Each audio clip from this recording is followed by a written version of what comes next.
Kemudian kalau selama bekerja pelindungannya apa? Dan ini juga ada pelindungan ekonomi ya Pak.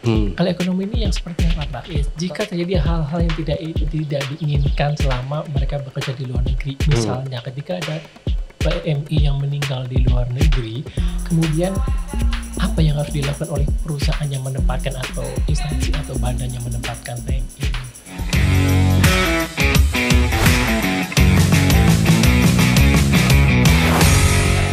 Halo Rekadaker, ini podcast untuk kamu. Apa kabarnya? Saya yakin Anda semua luar biasa, seperti hari-hari pada umumnya. Nah, jika Rekadaker sudah menonton podcast kita di episode sebelumnya yang membahas mengenai penempatan pekerja migran Indonesia, maka pada episode kali ini kita akan membahas topik yang masih relate atau berkaitan dengan penempatan pekerja migran Indonesia, yaitu mengenai pelindungannya, yaitu pelindungan pekerja migran Indonesia. Dan di sini saya tidak sendirian karena saya sudah ditemani seorang narasumber yang sangat kompeten untuk berbicara mengenai pelindungan pekerja migran Indonesia. Beliau adalah Koordinator Pelindungan Pekerja Migran Indonesia. Ini dari jabatannya aja ada istilah pelindungan pekerja migran Indonesia. Sudah pasti pekerjaan beliau mengenai bagaimana sih pelindungan pekerja migran Indonesia. Beliau adalah Bapak Edo. Bapak Edo, apa kabar? Baik, alhamdulillah. Selalu luar biasa ya Pak? Insya Allah. Bisa tidur nyenyak Pak? Tidur nyenyak, kadang nyenyak, kadang enggak. Kenapa Pak? Kita harus gitu ya. Kalau misalkan kayak saya koordinator pelindungan PMI. Nah itu kadang tuh harus standby gitu. Oh jadi malam-malam pun masih harus standby ya? Iya, standby. Kita harus monitor bagaimana PMI, apalagi kalau misalkan ada permasalahan, ada pengaduan gitu. Kita koordinasi dengan perwakilan Republik Indonesia yang ada di luar negeri. Itu kan dari sisi waktu aja kan ada perbedaan waktu. Nah, oh iya benar-benar. Dengan di luar negeri. Oke. Ini ngomong-ngomong pelindungan pekerja migran Indonesia atau pelindungan PMI ya. Cakupan pelindungan pekerja migran Indonesia itu apa itu Pak? Kalau cakupan kita lihat dari sisi tahapannya. Nah, di situ ada pelindungan sebelum bekerja, pelindungan selama bekerja, dan pelindungan setelah bekerja. Jadi gini, meskipun mereka calon PMI belum bekerja, sudah termasuk dalam pelindungan pekerja migrannya. Iya, betul. Itu apa aja Pak kalau yang sebelum bekerja pelindungannya? Kalau pelindungan sebelum bekerja yang harus kita pahami, itu dari kapan sampai kapan sih? Gitu. Dari kapan sampai kapan apa ya? Jangka waktunya atau rentang waktunya. Pelindungan sebelum bekerja itu mulai dari dia terdaftar, ada pendaftaran sampai dia berangkat. Jadi posisinya ketika dia masih di Indonesia. Nah, karena di situ ada proses-proses yang harus dilalui oleh pekerja migran Indonesia sebelum dia berangkat. Nah, kalau tadi kita bicara apa saja sih pelindungannya? Iya, sebelum berangkat kok dilindungi gitu. Jadi ada dua pelindungan untuk sebelum bekerja ini. Ada pelindungan administratif dan ada pelindungan teknis. Nah, contohnya gini. Kalau pelindungan administratif itu terkait dengan dokumen persyaratannya. Jadi kayak dipastikan dokumennya resmi gitu ya? Ya, betul. Keabsahan dokumennya, keaslian dokumennya gitu. Terus untuk yang administratif ini juga ada penetapan kondisi kerjanya. Itu apa Pak? Kalau kondisi dan syarat kerja ini tuh dilihat dari perjanjian kerja. Jadi sesuai dengan perjanjian kerja. Karena perjanjian kerja itu ada sebelum si CPMI-nya ini direkrut. Jadi sebelum mereka direkrut sudah ada perjanjian kerjanya. Tapi belum ditandatangan. Itu ada rancangan perjanjian kerja. Jadi gitu. Kayak kira-kira nanti kayak gini loh kerjaan. Jadi rancangan perjanjian kerja ini harus diketahui oleh perwakilan, oleh atase ketenagakerjaan atau pejabat dinas luar negeri yang ditunjuk. Jadi sebelum perjanjian kerja itu turun ke Indonesia lah ibaratnya, turun lah bahasanya kalau. Nah ini itu dicermati dulu isinya seperti apa.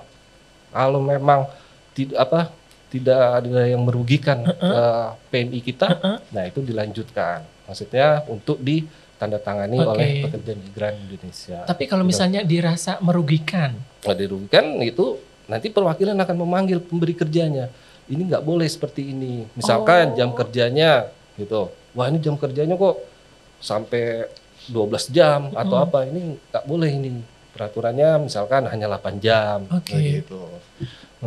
Jadi itu juga dilakukan ya. Saya baru tahu nih, mungkin rekan-rekan di rumah juga baru tahu, dan ini saya yakin sangat bermanfaat sekali. Terus lanjut Pak. Nah, tadi administratif, sekarang yang pelindungan teknis. Nah, pelindungan teknis itu mulai dari pemberian sosialisasi dan informasi. Sosialisasi kayak prosedurnya gimana gitu ya? Nah, itu biasa dilakukan oleh kita, Kemnaker, atau Dinas Tenaga Kerja yang ada di provinsi atau di kabupaten kota, itu menyampaikan bagaimana sih bekerja yang benar, tata caranya seperti apa yang harus dia lakukan. Nah, itu. Lalu ada jaminan sosial. Itu sebelum bekerja juga sudah dibahas itu? Ada. Pelindungan untuk PMI ini, kalau dari sisi jaminan sosial yang diselenggarakan oleh BPJS ya, kalau kita kan di Kementerian Ketenagakerjaan ke BPJS Ketenagakerjaan. Nah, itu ada pelindungan sebelum bekerjanya juga untuk jaminan sosial. Gitu. Iya, jadi jaminan sosial ini memang ada 3 juga, sebelum bekerja, selama bekerja, dan setelah bekerja. Jadi sebenarnya PMI itu dia mendapatkan banyak sekali perlindungan, tetapi mungkin mereka tidak tahu kali ya. Kalau mereka nggak tahu ya mungkin ya. Makanya tadi saya sampaikan di depan, ini ada diseminasi informasi, sosialisasi. Nah, itu juga menyampaikan bentuk-bentuk pelindungan yang diberikan kepada CPMI. PMI itu seperti apa sih? Oke. Dan rekan Naker, saya yakin setelah Anda melihat podcast ini, Anda akan mendapatkan banyak sekali informasi, termasuk saya, karena saya juga gak ternganga mendengar jawaban dari Pak Edu, karena saya aja nggak tahu. Jadi gini Pak, pelindungan mendapatkan informasi sebelum berangkat ke luar negeri itu untuk memastikan bahwa mereka mendapatkan informasi yang benar, sehingga bisa mengikuti prosedur yang tepat, dan nanti di sana tidak terjadi hal yang tidak diinginkan gitu. Oke. Terus itu kan sebelum bekerja ya. Kemudian kalau selama bekerja pelindungannya apa Pak? Kalau selama bekerja itu ketika PMI kita sudah berada di luar negeri. Itu Ya, jadi ketika dia sudah selama dia berada di luar negeri, itu dia mendapatkan pelindungan selama bekerja. Siapa yang melaksanakan? Nah, iya betul, siapa? Nah, kalau kita lihat dalam peraturan pemerintah nomor 59 tahun 2021. Peraturan pemerintah nomor 59 tahun 2021. Itu tentang pelaksanaan pelindungan pekerja migran Indonesia. Pelindungan selama bekerja ini dilaksanakan oleh perwakilan Republik Indonesia.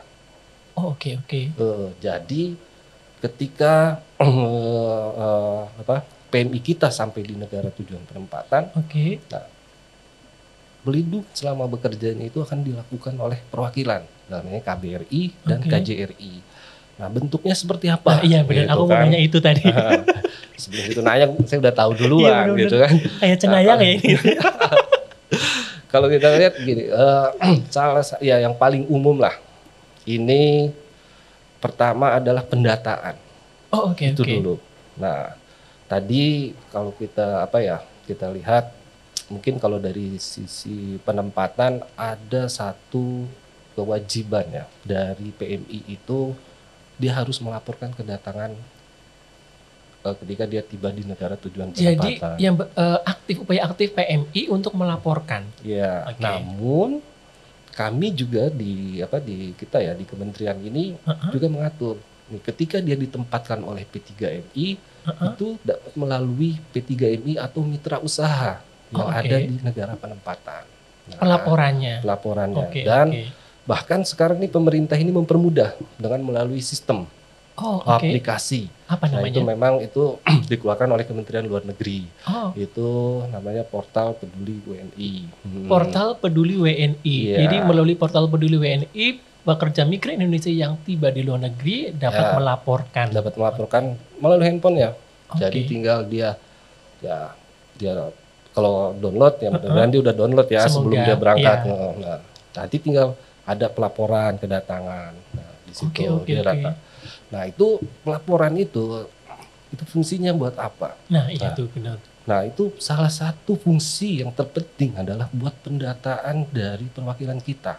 Ketika PMI itu mengalami permasalahan, itu akan mudah diselesaikan. Jadi itu juga merupakan salah prosedur ya Pak ya? Iya, Oke, betul. oke. Nah itu tadi terkait pendataan. Lalu yang paling umum juga itu terkait dengan fasilitasi penyelesaian kasus atau permasalahan ketenaga kerjaan. Jadi jika terjadi kasus-kasus di luar negeri, nanti Ya. kan difasilitasi. Difasilitasi oleh perwakilan. Oke, Kalau oke, yang oke. ada atase tenaga kerjanya, Nanti itu atase. atase yang akan melakukan. Oke. Nah, kalau misalkan nggak ada, itu biasanya oleh fungsi konsuler atau pejabat dinas luar negeri yang ditunjuk oleh kepala perwakilan. Oh, oke, oke, oke. Nah, nanti ketika kasus pelaksanaan penyelesaian kasus, penanganan permasalahan, membutuhkan advokat atau Oke. apa, nah itu kan disediakan oleh perwakilan. Oh, oke. Sampai kasusnya dia selesai. Nah, setelah itu kalau misalkan dia butuh pemulangan atau Oke. repatriasi, dia akan dipulangkan oleh perwakilan. Jadi, Gitu. oke. Jadi ini untuk para calon PMI harapannya atau anjurannya adalah prosedural, harus berangkat secara prosedural karena melalui prosedur yang resmi ini negara hadir dalam situasi apapun Betul. untuk menjamin pelindungan terhadap Anda ketika menghadapi masalah atau apapun ketika berada di luar negeri Ya, itu ya. tambahan, Oke. ketika prosedural otomatis pasti terdata di pemerintah. Nah, ya betul, betul. Mulai dari siapa majikannya, Oh, ada informasi itu juga. ada di sistem kita ada. Siapa majikannya itu tinggal di mana, nomor teleponnya, ada siapa agensinya, mitra usahanya. Bahkan misalkan perempuan atau PMI perempuan yang pergi. Nah, ini nanti ada tuh data juga keluarganya siapa, suaminya siapa. Jadi sudah, kalau yang prosedural itu kita memiliki data yang lengkap. Jadi fungsinya tadi satu. Ketika terjadi permasalahan, nah, misalkan ada keluarga yang melapor, Pak, anak saya nih sudah 2 bulan atau 3 bulan Nggak ada kabar. nggak ada kabar. Namanya siapa? Oh ini, namanya misalkan, ya mohon maaf, Aisyah, ya misalkan, misalkan. Nah nanti kita tinggal cek, oh dia diberangkatkannya oleh siapa, paspornya berapa. Nah itu kita tinggal cek, ada semua, oh majikannya ini. Kita hubungi perwakilan juga punya data. Nanti akan dicek ke perwakilan, sama perwakilan ke pemberi kerjanya. Oke. Dicek melalui agensinya, mitra usaha dicek. Oh kondisinya baik-baik aja. Nanti ya udah coba dipanggil ke perwakilan ketika dia libur, dipanggil ke perwakilan bersama dengan majikannya atau pemberi kerjanya. Nah itu bisa video call nanti nih anaknya baik-baik saja gitu. Oke. Jadi fasilitasi seperti itulah. Ini dari tadi saya tuh nggak terlalu banyak bertanya karena saya tuh agak kaget dengan jawaban Bapak. Ternyata memang sistemnya sudah sebagus itu ya. Dan melalui podcast ini saya harap semakin banyak masyarakat yang tahu mengenai bagaimana tentang pelindungan pekerja migran Indonesia. Karena harus ditekankan bahwa negara selalu hadir untuk siapapun warga negaranya, Anda di Indonesia ataupun di luar negeri, negara akan selalu hadir untuk Anda semua dan untuk kita semuanya. Dan lanjut Pak, ini kalau setelah bekerja, wujud pelindungannya seperti apa? Kalau setelah bekerja itu ketika dia sampai debarkasi atau daerah kedatangan ya, pelabuhan ataupun bandara udara, nah itu ketika dia sampai situ sampai dengan ke daerah asal, lalu dengan dilanjutkan dengan pemberdayaan. Nah, untuk yang setelah bekerja ini bentuknya, tadi kalau misalkan ada permasalahan terhadap PMI kita, nah itu ada fasilitasi pemulangan ke daerah asal. Oh, itu difasilitasi oleh pemerintah? Dia fasilitasi oleh pemerintah, fasilitasi kepulangan ke daerah asal ketika dia bermasalah.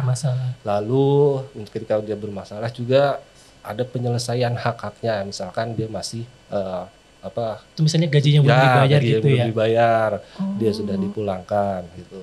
Nanti itu yang akan mengurus pemerintah ya? Ya, kan mengurus pemerintah. Tapi dengan catatan sebelum dia pulang itu harus terdata di perwakilan, gitu. Jadi jangan dia sudah pulang tiba-tiba lapor hak-hak saya belum dibayar nih. Berarti dia melaporkannya ketika masih di negara penempatan ya? Jadi perwakilan itu bisa tahu dulu bagaimana sih kronologis kasus yang sebetulnya. Permasalahannya apa, siapa majikannya, gitu. Nah, jadi perwakilan juga punya data yang cukup lengkap. Nah, dan juga dinilai oleh perwakilan ataupun oleh Kalau dia sudah masuk tahap-tahap penyelesaian seperti harus adanya persidangan, nah itu biasanya harus menunggu dulu sampai hak-haknya selesai. Kalau misalkan dia diperbolehkan pulang, ya silakan nanti dipulangkan oleh perwakilan. Oke, Gitu. oke. Jadi ini imbauan untuk para pekerja migran yang di luar negeri, apapun yang terjadi jika Anda membutuhkan pertolongan, segera menghubungi perwakilan Indonesia yang ada di luar negeri. Karena mereka akan membantu Anda menyelesaikan apapun masalah yang Anda hadapi. Seperti itu ya Pak ya. Betul. Oke. Ini saya juga kemarin membaca materi. Ternyata PMI itu juga ada pelindungan sosial. Ya. Nah itu apa Pak? Coba bisa dijelaskan. Kalau pelindungan sosial itu ya ada beberapa ya, kalau dalam undang-undang itu tadi juga sudah saya sebutkan, misalkan jaminan sosial itu masuk dalam pelindungan sosial, untuk jaminan sosial. Lalu ada juga untuk peningkatan kualitas pendidikan atau kompetensinya lah. Nah, itu masuk ke pelindungan sosial. Pendidikan PMI-nya? Ya. Oke.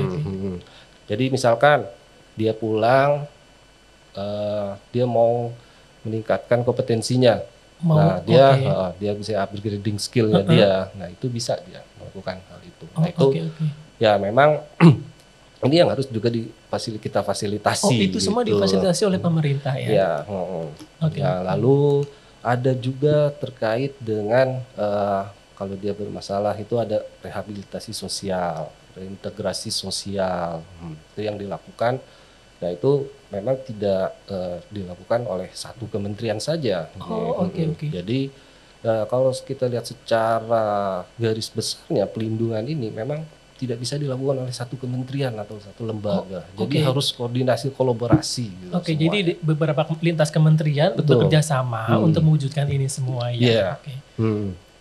Nah itu salah satu bentuk pelindungan setelah bekerja, termasuk tadi rehabilitasi, reintegrasi dan juga pemberdayaan untuk supaya dia mendapatkan keahlian misalkan dalam berwirausaha. Karena kita kan mengharapkan ketika dia pulang dia dapat program pemberdayaan, lalu dia berwirausaha. Setelah dia berwirausaha dia punya suatu usaha yang juga bisa membuka lapangan pekerjaan untuk orang lain. Dan juga bisa dia membangun daerah asalnya. Jadi tidak hanya mereka sudah bekerja kemudian begitu pulang mereka bingung mau ngapain tetapi mereka juga harus bisa menyesuaikan dengan kehidupan. Karena kan ketika di luar negeri mereka hidup dengan budaya yang berbeda ya. Kemudian ketika balik ke Indonesia mereka harus menyesuaikan dengan masyarakat Indonesia dan mereka harus melanjutkan kehidupan mereka. Makanya dibekali dengan berbagai kompetensi dan skill untuk mendapatkan perlindungan yang layak juga di Indonesia.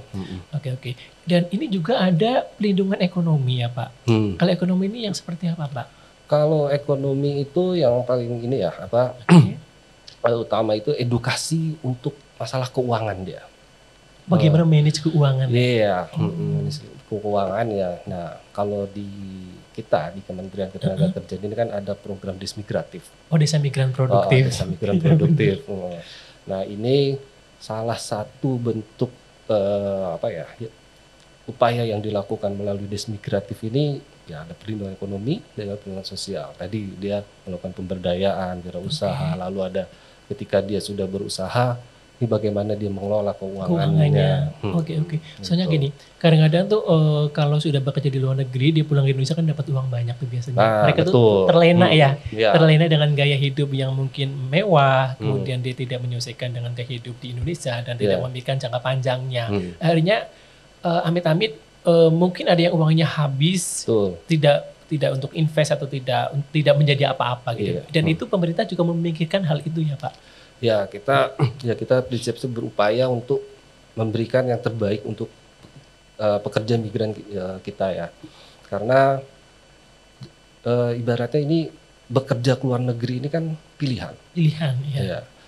Nah, kalau misalkan pilihan dalam artian sebelum dia memilih dia harus mengetahui dulu.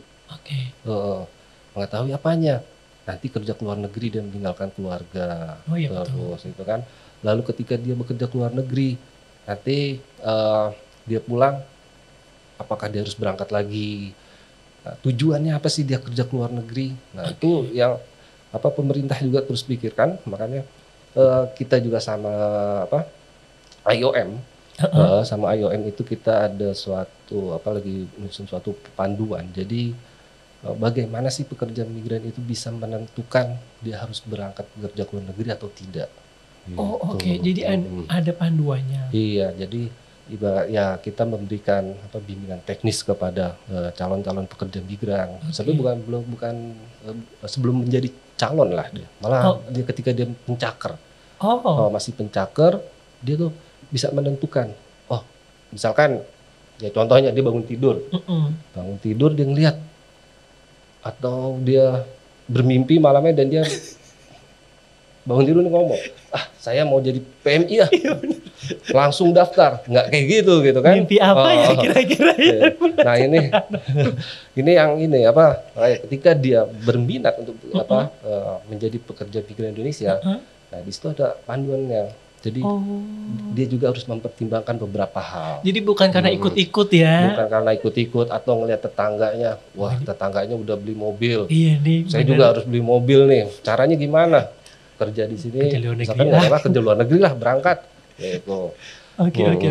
Oh ya nih Pak, tadi kan ada membahas mengenai atase ketenagakerjaannya Pak. Ya. Kalau atase ketenagakerjaan itu apa dan dia tuh ngapain gitu kaitannya dengan PMI? Wah, jadi kalau amanat dari Undang-Undang 18 tahun 2017, tugas utama Adnaker itu adalah memberikan layanan pelindungan pekerja migran Indonesia. Lalu yang kedua itu untuk peningkatan hubungan kerjasama bilateral di bidang ketenagakerjaan. Nah, selain itu ada tugas-tugasnya dia dalam konteks pelindungan juga. Tadi misalkan dia harus melakukan verifikasi terhadap job order atau permintaan pekerjaan atau permintaan PMI yang disampaikan oleh pemberi kerja ataupun mitra usaha. Nah dia terus melakukan verifikasi tuh. Ini benar nggak sih ini pemberi kerjanya? Bermasalah nggak sih pemberi kerjanya? Jangan sampai warga negara kita bekerja di pemberi kerja yang misalkan dia bermasalah entah itu pidana atau perdata itu jangan sampai. Itu adalah tanggung jawab atase. Jadi dilakukan verifikasi terhadap tadi surat permintaan atau job order, terus juga perjanjian kerjanya, gitu. Lalu juga atase itu melakukan verifikasi terhadap pemberi kerjanya, mitra usaha. Agensi lah itu, agensi ada di luar negeri itu diverifikasi semua. Nah ketika ada agensi atau mitra usaha yang bermasalah, nah, atas itu berhak menetapkan ini bermasalah gitu. Kalau kita ibaratkan di blacklist lah gitu ya, di blacklist. Jadi jangan sampai P3MI kita, perusahaan penempatan pekerja migran Indonesia kita ini, jangan sampai bekerja sama dengan mitra usaha ini. Itu berdasarkan verifikasi diri atas ketenagakerjaan. Ini pertanyaan terakhir Pak. In case jika terjadi hal-hal yang tidak diinginkan selama mereka bekerja di luar negeri, misalnya ketika ada PMI yang meninggal di luar negeri, kemudian apa yang harus dilakukan oleh perusahaan yang menempatkan atau instansi atau badan yang menempatkan PMI ini? Kalau kita dari sisi P3MI, ada 3 tanggung jawab P3MI. Yang pertama mencari peluang kerja.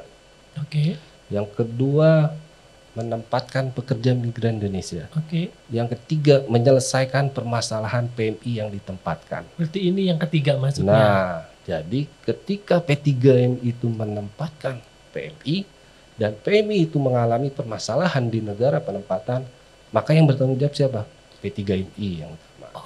Nah, tapi dalam penyelesaiannya P3MI juga harus berkoordinasi dengan Kemnaker, dengan BP2MI, dengan perwakilan Republik Indonesia gitu.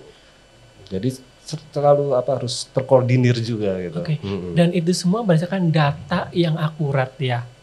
Itulah mengapa ketika mau berangkat ke luar negeri harus secara prosedural supaya datanya tercatat secara benar, dan ketika ada hal-hal yang tidak diinginkan, saya tekankan sekali lagi, negara akan hadir untuk menyelesaikan masalah-masalah Anda semua gitu. Itu pentingnya prosedural ya. Oke Pak Edo, kita sudah sampai ke penghujung percakapan dan terima kasih sekali. Ini informasi boleh saya nambahin satu poin aja? Sangat boleh sekali. Ini gini, kadang di masyarakat ini bingung.